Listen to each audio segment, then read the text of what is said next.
Welcome to the Fantasy Addiction Network. Today we are talking Week 14 start sets for the running back position. Going into the playoff week, this is a very, very key position to get right, so we're going to try to help you guys out.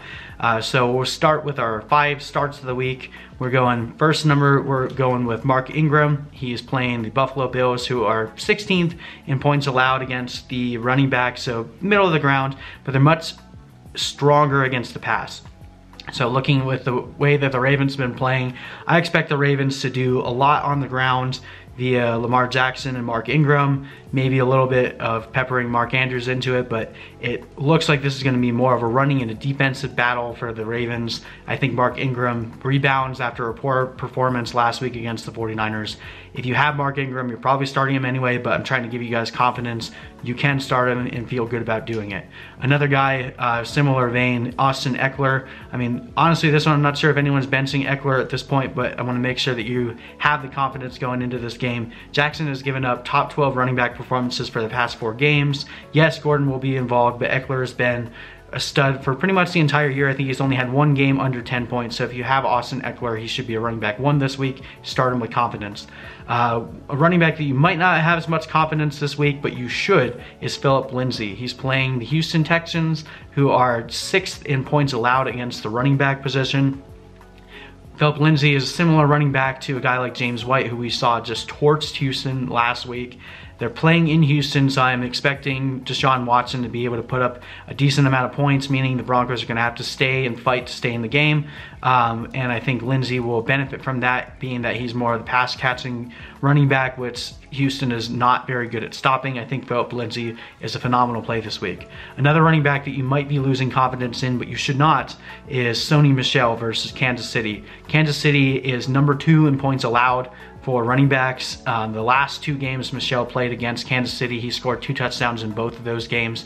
No, he's not getting the receiving volume, so he gives you a lower floor than you'd like to see, but I think this one is one of those where you just don't overthink it. Michel always kills the Kansas City Chiefs. He's going to do it again. Just play him. And then my start of the week for the running back position is Derrius Guice.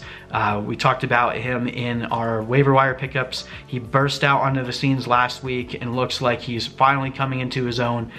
He's one of the only playmakers that Washington has. Haskins is not very good, and Green Bay is very good against pass, but they're actually 5th in points allowed for the running back position, so look for Guice to have a very strong game this week. If you have him, start him with confidence. All right, looking at some of the guys that we're sitting this week, number 1 is Lesean McCoy. New England, even though they allowed a lot of points to Duke Johnson last week, they're very staunch against the run. Lesean McCoy has pretty much been average all year long. Yes, it looks like that both Damian and Darrell will be out. Darrell's on IR. Damian Williams is still not practicing at this point. But if anyone's going to get anything going on the ground, it's most likely going to be Darwin Thompson through the air. I don't expect Lesean McCoy to have a great game at all. If you have him, I would not trust him going into this playoff matchup. This one is a little bit broader. The 49ers backfield, I'm not really trusting anyone at this point, especially going against New Orleans, who are 29th best in points allowed against the running backs, excuse me. With Matt Breida coming back, yes, Mostert just broke out. Tevin Coleman's still there. Not really sure who's going to get the majority of the volume. I am expecting New Orleans to do really well on offense this week, even against a good 49ers defense that's been a bit banged up. I think that this game is going to turn into more of a shootout where Jimmy G is going to have to sling the ball. I'm not expecting there to be too much effort done on the ground from the 49ers this week, so I'm trying to pivot off of all of them if possible. Another running back I'm shying away from is Kenyan Drake. He plays the Pittsburgh Steelers, who are 28th against running backs for points allowed.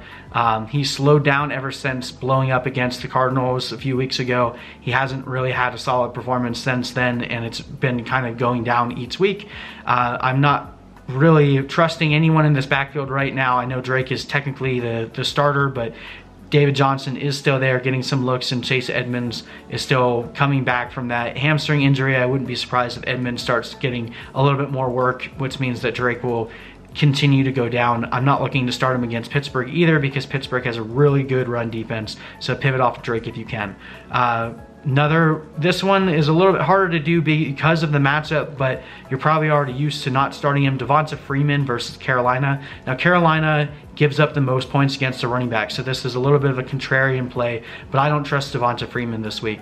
He didn't look good last week. He hasn't looked good most of the year. He's still recovering from the injury. Atlanta is using both Brian Hale and Quadri Allison some still, and even though Carolina has a poor run defense, I don't think that Devonta Freeman puts up enough volume to warrant starting him over the majority of players this week. I'm looking to pivot off of him if you can. If you absolutely have to start him, hope that he gets a touchdown, but I wouldn't bank on it.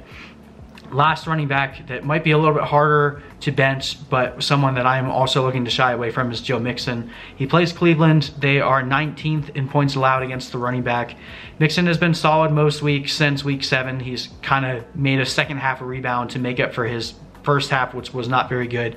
Cleveland has been very solid against the run, and I'm expecting Cleveland to dominate this game, which means that Joe Mixon will very quickly be taken out of relevance. I wouldn't be surprised if Joe Mixon is a bottom running back 3, maybe even lower this week.